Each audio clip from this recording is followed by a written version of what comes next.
Welcome, everyone, to the Unfiltered Path podcast, where we explore life's journeys without constraints or filters. Our mission is to provide hope, inspire resilience, and remind you that every path, no matter how windy or rocky, can lead growth and enlightenment. Join us as we navigate the uncharted territories of truth and to be moved, be inspired, and discover that you are not alone in this unfiltered journey of life. I'm Danielle, one of your co-hosts, and this is... My name is Graham, owner of Valued Productions. I'm a co-host joined here with... Hey everyone, I'm Trinity Baker. I am a mindset coach, and I am happy to be one of your co-hosts here today. Danielle, I am really excited to hear about today's questions. You always have some juicy questions for us. Couple, they're a little fresh. I enjoy your radio MC voice, Trinity. You officially have one. I'm trying now. I'm like, 6 podcasts deep, and I'm feeling like super professional. So I'm like, join us late here in the night.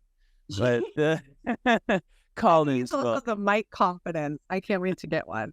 But yeah, you definitely have your radio host voice.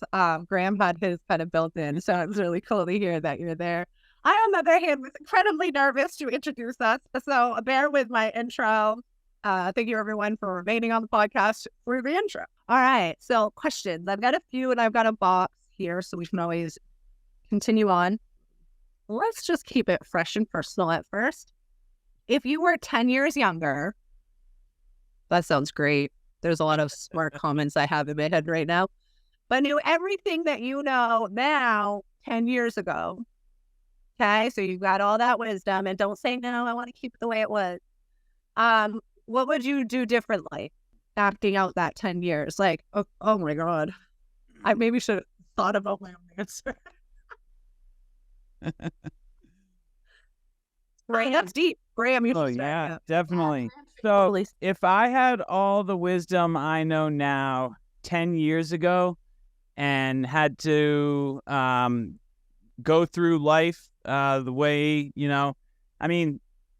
for me, I try to be like an open book. And so the biggest thing for me is just I would not have been drinking as much as I did, because for me, that was it just, lowers your energy and you don't get to live at your highest self. And for me, it just I went on all the wrong paths. And at the time I said I did, because really right now, everything had to happen the way it had to happen for me to get to where I am now. So it's kind of that catch-22 where if that stuff didn't happen, I wouldn't be where I am. But if I had this knowledge then, that would be the thing that I wouldn't do, because then I would get to build on all this knowledge I have now earlier, and I would be a lot further along. But I'm so grateful for the way everything has unfolded. We're here on this amazing podcast with our amazing listeners, and we're super grateful you're all here. And so that's kind of my thing. And that has just led me to a lot of spiritual growth, a lot of business growth, and super grateful for all of it.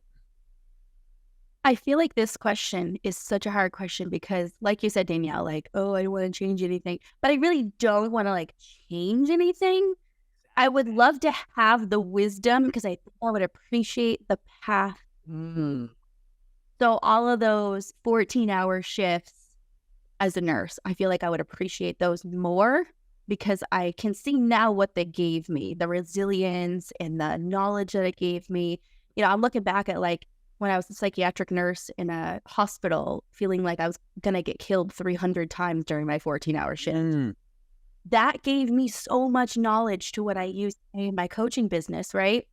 And I love the drinking thing, Graham. I totally that. I feel like in our 20s, that would be 10 years ago for me, is my 20 era. We put so much emphasis on fitting in, needing to drink, needing to just conform to our environment. I wish back then I knew that it's not about fitting in. It's really about just being you. I feel like I would have tapped into my spiritual connection more earlier, which I think would have been more beneficial. But super grateful for what those 20s taught me. Holy moly. For real.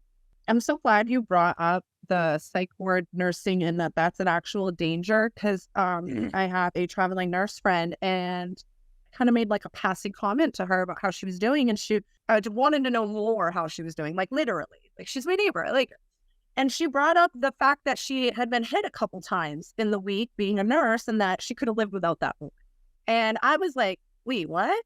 I have never actually thought about that at all. So I didn't realize. So then the patients aren't really responsible for their behavior because they're in an ill state. Wow, there is absolutely no awareness of this issue. I was completely oblivious. I'm a 38-year-old woman. I'm a nurturer myself. My students are nurses and doctors. Like literally, that's who I train with.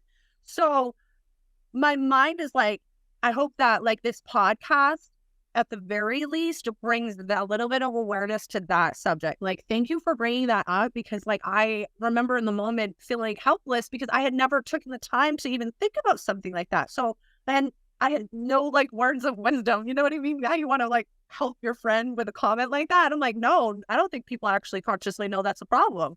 Like, you know, so I'm hugging you. Oh, big hug. Listen, no pity party at all. I live in beautiful. That's not pity. That's like, we got to change side now. Yeah. Sure. These are our nurses. There's definitely got to be more awareness to the whole like mental health industry and stuff like that. Here's this though, is like if I knew that I'm totally quoting abuse here, the abuse that our healthcare staff get, I probably would never have gone into the profession. And so I didn't really want to know that because I think my nursing profession is what led me here today. Because like that's what built my confidence. I was like severe social anxiety, like almost flunked out of high school because I couldn't even get myself to class because of my anxiety. So I needed the 10 years of nursing to get me out of my comfort zone. And some of that was being beat up. I mean, that's the reality of it, right? So I had advanced med, so I worked with, but that was like mental disability, and you go into the job knowing that, like I was trained on it. So I don't know why, but my brain had like not thought about, you know, nurses dealing with that on a regular basis. And we already have so much more awareness of that role and its importance since COVID, right? So now it's kind of like, I think it's important. I don't think that's pity. That's, we got to change it. Yeah. You know, coping over addictions. Okay, that's different.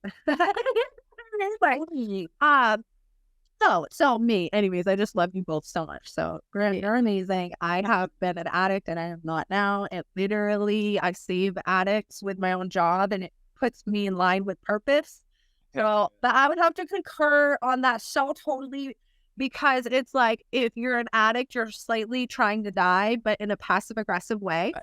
And so the fact that I'm not trying to die in a passive aggressive way regularly is so freeing. And so for that, I completely agree. I wish I had more time in this space.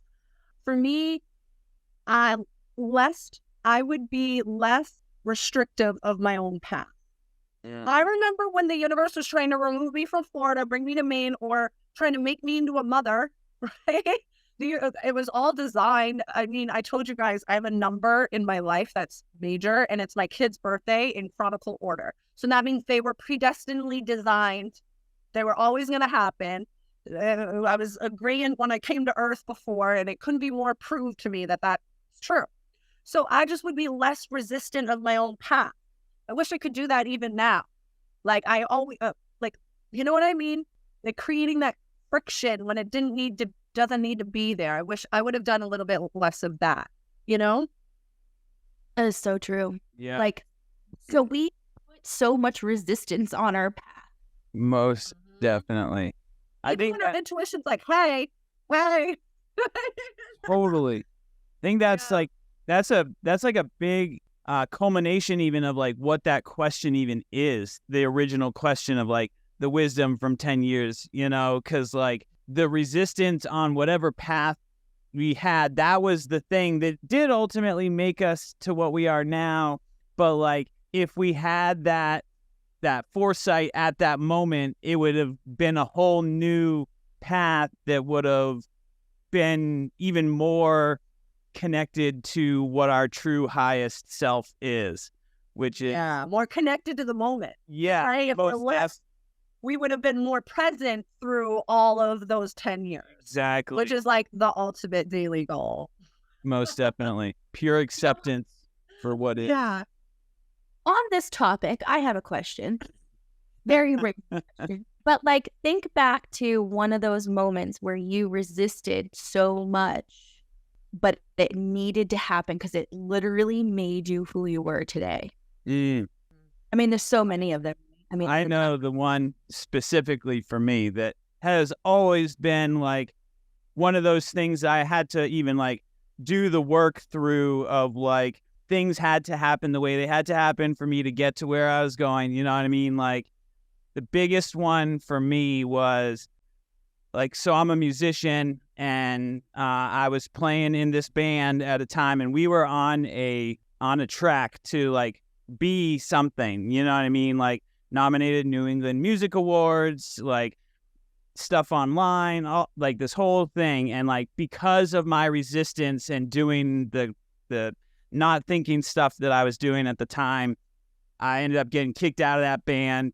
It ended up like fizzling out, and that guy one of the guys in the band is like my best friend, and we've just always played together. And like I know that if we had just stuck with that, it could have been like something really powerful. And it, you know, it had to happen because that led me to all this other stuff, which ultimately led me to where I am. But that's the one that I'm like, man, if that hadn't happened, who knows what could have been, you know what I mean? And I had to do that work of like, okay, it had to be that way.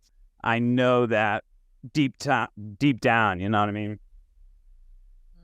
when I like picture that, I picture these like forks in the road, right? Where Yes. decision. I mean, just thinking about what you shared early on in this episode is like the alcohol addiction and getting sober. Look at that. And not saying it would have been impossible to do it, but it would have been nearly impossible in that environment. Look how much freedom that's given you mentally. Exactly. Oh, facts. So, okay, we all know we're little stars in this room. That's why we're in this room. Let's be real. We've got that vibe. So the idea that we know that we kind of wish it would have happened earlier, right? But you nailed it. I don't think I would have been mentally okay to handle stardom in my 20s like I feel like I deserve to have. Maybe even earlier. I've kind of had signs of stardom since I was like 4. I'm gonna be honest. It's like, and it stayed consistent. There's always glimpses of it. I mean, I've been asked to be on 2 reality shows, but that was just not my thing. So I was just so close to it, but I chose motherhood. And I don't know, like, I think she's so right. Graham, we would have not been okay. I think, but we will now. Oh, for sure. Enjoy it, right? Like, actually enjoy what success offers versus like reacting to success, because I think that is just kind of like what life is like when you're in that space. Most definitely. That's like a whole new meaning on like staying humble, right? Like don't get deep into it. Just enjoy your journey.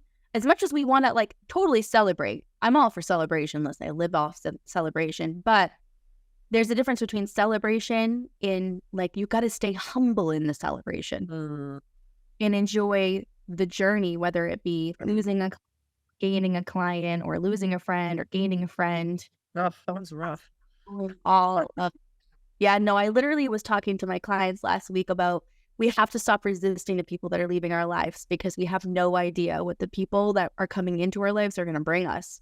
And if we hold on to those people or those opportunities in this conversation that we really think we want and we think we need, and we think is like, this is like, it doesn't welcome what we think. I mean, if I didn't say to myself, hey, this nursing career is not going to give me my fulfillment for, the rest of my working career in my 20s, saying that to myself, if I didn't say that to myself, I would never be here.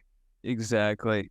I ran away and joined the circus. I was in business school before for hell. Let me be incredibly clear. That's So last night I was parenting, and it was so funny we're talking about this. And it was really not parenting. I was kind of just reacting. I was like, listen, life is just a bunch of freaking choices. You can either make the good one or bad one. There's always going to be a Pizza Hut next to a Weight Watchers. It's literally that's life. It's so obvious that that's the design that we were born into to co-create with. And that's how I parented. I was just like, that's just what it is. Because like, I don't know. Like we've had some pretty about mass shooting in our area, like COVID, their dad. I'm like always having to have these conversations. So they're super wise, very young.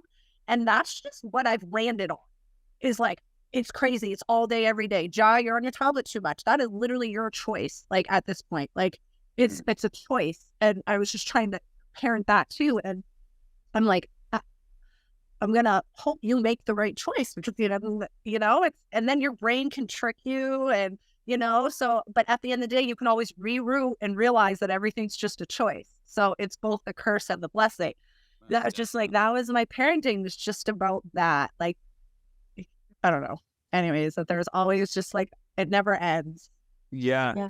Well, I mean, that's very similar to the whole, like the yin and the yang concept where you have that yin yang, with the little bit of black in the white and the little bit of white in the black. There's always that balance in life from, choosing and everything else. Did you guys read the book, The Giver? Not the movie. I never watched it, but the book. I did way back in the way back. I felt like him. And I remember, I still do. I feel like I process a lot of what life is actually and try to transmute it or explain it to the people around me. I feel like that guy, like the holder of that. And so I kind of feel grateful that I'm in a non-numbing state. Not all the time, but within like a healthy boundary reason. That was one of the greatest things about becoming sober, if we're going to talk about it, was like all of a sudden I realized, oh my God, if I'm numbing the bad, I'm numbing the good. Exactly. I have to experience both because one does not exist without the other. I think 100%. That's why I have so many multi-relationships. It's because like my beauty would not exist if this beauty didn't exist at it simultaneously.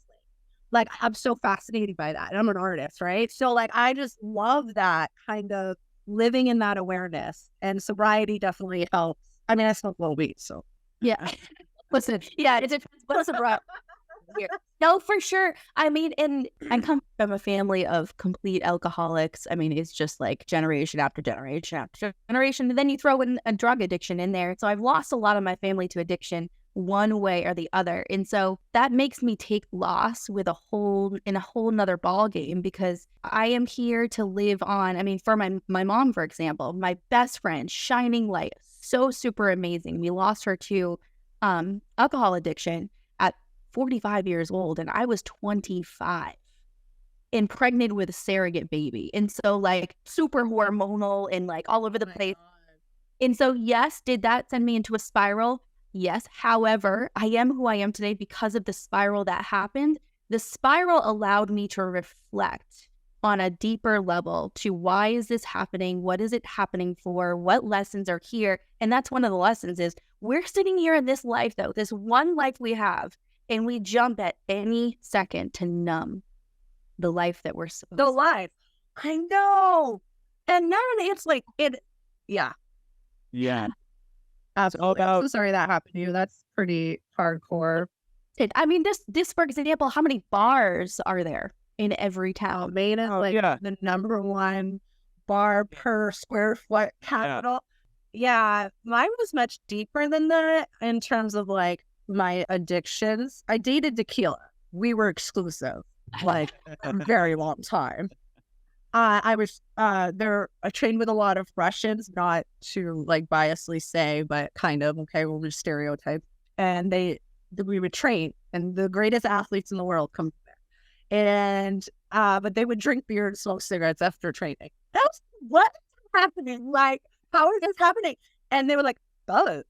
And so, but they taught me how to drink tequila with water, and I would never be hungover, and I wouldn't I wouldn't dehydrate my brain, which essentially what alcohol does. And that was a game changer. So it only enabled what was happening, but nonetheless, I was at least still an athlete. Oh man. Yeah, there's normalized. But yeah, I'm glad I don't I think my kid's dad, some of the trauma he influences on my life regularly, it's he's my darkest corners of myself amplified in my life regularly. So I don't ever do that again in my life. And I won't. You know what I mean? that And so I'm grateful. That's how I stay you know, out of a victim state too much in regards to having him in my life. I am able to function through that with that kind of awareness that he's that reminder of what I don't want to be like and I could be, and I choose not to be. That's the type of stuff of being able to have that, like you said, that awareness and know that whatever universal higher energy, power, however you want to look at it, guides us and speaks to us is through situations just like that. You know what I mean? But you have to be in tune enough to be able to see those messages in everyday life. You know what I mean? 100%. Like, to be able to know that, like, oh, this situation is the thing that's showing me to be not that, or like, oh, someone is doing this business opportunity is not panning out the way I thought it would. So like, that's the thing that's guiding me in that path, you know? And so like being in tune to that, like a radio station, and then, you know, everything else. Yeah, my radio and dating world doesn't work. Everything else I'm doing fine, I tell you. Sorry. Yeah, right? Because you got to think about there's both sides, right? You don't want to be like, okay, I'm just going to follow the universal flow and not actually reflect on what it's teaching you, because you may find something in there that's actually going to guide you in a different. So you never want to like teach my clients this. You never want to use these like universal flow signs as like your way out or your surface guidance is what I use. Like surface. Oh, okay. Like really deep. You've got to think about it, reflect on it, like really dissect it, journal it, talk about it. I don't care what you got to do to dissect it, but like the opportunity, Graham. So let's say like, you know, this client opportunity is not working out, and it's, you know, an area that you're targeting. And maybe the first message you get is like, hey, maybe I'm not supposed to do that area. You've got to like really dig deep into the message to find out, well, what is the true guidance here? Exactly. Because if we don't, we will immediately jump to a decision that may not be the best decision. We'll be impulsive. And justification and justifying certain actions, because like I know myself personally, I can justify myself into any sort of something. You know what I mean? Like, no, it's like stars are aligned. Yeah, it's fine. You know, oh yeah, I definitely need this piece of equipment. Oh yeah, we go shopping on Amazon. Oh yeah, we're good to go for that. You know. Yeah. That's it's self-awareness. It's a whole other level of self-awareness. Someone asked me the other day, like, what is mindset? It's like, it's just having a way of thinking where you're paying attention to being self-aware and reflective and open. It's like a makeover in your brain. Self-talk. It's managing your own self-talk. Like, instead of thinking what's going on in your brain, it's just how it is, and going, ooh, wait, I funnel this. Actually, I'm just the receiver, the processor of the multiple thoughts. That, you know, that is like, yeah, that's life-changing. And that's really cool that you do that as a job, is to really, and not only do you teach people the fundamentals, but you're in a position to maintain it. Because even though I'm aware, right, I'm not always in the maintaining mode because I'm human. So that's really cool that you do that for work, and you have your journal. So that's equally as cool. Let's try one more question before our time is up. Now we'll be brief.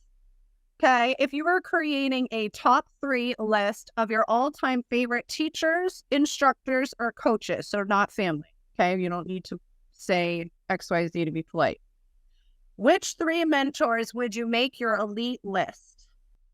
Well, one's right off the top of my head. I don't know that I could like spew out 3. I got to think about it for a minute. But one is Tony Robbins. Tony Robbins has literally taught me almost Who's that? I know. So he is a bad. I literally kind of jump out of my seat when someone says, "Who's?" No, I'm just bad with names. I probably know exactly who Tony Robbins is. Yeah. You must tell me who he is. Ask for it because I'm going to flood you with videos after this, Danielle. You are not going to stop getting messages. So Tony Robbins is this super, super, super influential coach, mentor. He came from literally the dirt of nothing. He was in the trailer park. His mom was abusive. He lived in his car for 3 years. And one of his first jobs was helping out like Jim Rohn. So Jim Rohn, you know who Jim Rohn is? One of the top marketers. Okay. So these people, these influential people that talk about things like, you know, mindset, one of them, but basically like coaches, life coaches, I would probably have to put them into that box. But he is just like wealth of knowledge in literally every single aspect of your life. There's not one category of life that he is not like, hey, I know exactly what you should do here. So crazy. How about you, Graham? Well, for me, I'll take the video. I'd say, I can pinpoint like 3 people that have influentially guided me on this path, especially with my business right now. And that's like one of the big things that really stands out is like when I first started my business, I was a videographer and like that was just creating videos for people. And then I met this guy online. His name was David Bibiano, and he had this course and community about video strategy. And so that's when I kind of turned into this video strategist. And then after that, my coach that I've been working with that has set me up for success is this guy named Eric Deeren. And then now this brother duo, Rob and Jay Esposito, they're my coaches. And literally, like, to the T, can see the path of my business grow, which has influenced my life in the past 2+ years tremendously. So, like, just like each stepping stone of like, okay, I was doing this, then met this person, it changed, then was doing that, met this person, it set me up for success this way. Now I'm scaling that and with these other people. So what's great is our listeners get this list after. Yeah. And we can refer back to it. So thank you. I don't know who any of those people are, but I'm super excited to look them up. Yeah. Especially because you're working with multi-million-dollar companies at this point. Your success story is going to be reaching many, many people. So it's a luxury to even kind of get that list from you, right? Most definitely. That great. For me, I'm going to start with Mel. Mel was the main character in Cirque du Soleil in Florida from open to close. She not only found me and taught me in circus school. I went to over 9 showcases. I've seen their training facilities. I know everything. But more importantly, she taught me how to be an athlete mom. She taught me about business the minute I was pregnant with John. I was in Maine and she started messaging me. So not only had she found me in Florida and was like, here, be there within 3 months of me moving there, she then reached back out to me to teach me how to be an athlete mom and to start a business that's in alignment with athleticism so I can go back to it. And while I didn't quite stay on that path completely, and it was selling fitness shakes, and people just were like, oh, I'd rather just go to Walmart and like some pyramid scheme. I'm like, no, I'm an athlete. I'm telling you what I'm using. Like, this is, anyway, so it went okay. But she's amazing. She's still in my life. She actually recruits for all of Cirque. So it's nice knowing that I just know her. Like, how cool, right? So there's her. And then I'm going to have to say Kelly. Like, I know it's kind of like an obvious, but for me, there was a moment where I realized I was painting a billionaire for millionaires, and I'm at their house. And while all of those titles don't matter, and this was years ago, they're personal people in my life. Like, she's my friend now, right? That wasn't needed. I needed to know that I could be successful in me, and that I did not have to leave. And then being around like-minded, successful people that saw that same light in me and wanted to nourish it with me, that was pivotal. And so they were so freaking necessary on my journey. And then I'm going to say Justin Wallington, the painter. because just like Kelly and Niels were needed, we found each other online. And there were moments where I would like insecure about a piece of artwork and he would just come by and like it. And so when the artists of our generation in a celebrity kind of status way is saying, hey, your art's worthy, that was necessary. And then never mind the mindset, the books he shared, someone else of that stardom seeing my light meant, again, it doesn't matter that I'm a single mom in Maine, I'm still that light. And I needed people from the outside to see it. You know what I'm saying? Him and my best friend, they were like those people that outside people I needed to constantly remind me that I am a star. So I think those are why I'm here in, like, I'm not related to them or they're not my bestie type of list. Yeah. Yeah. Awesome. Gosh, this is so impactful to just sit here and think of all the people who have influenced. Isn't it? I want to like shout out to the people who gave me opportunities in my nursing career to level up. Like, I mean, that's where this goes back.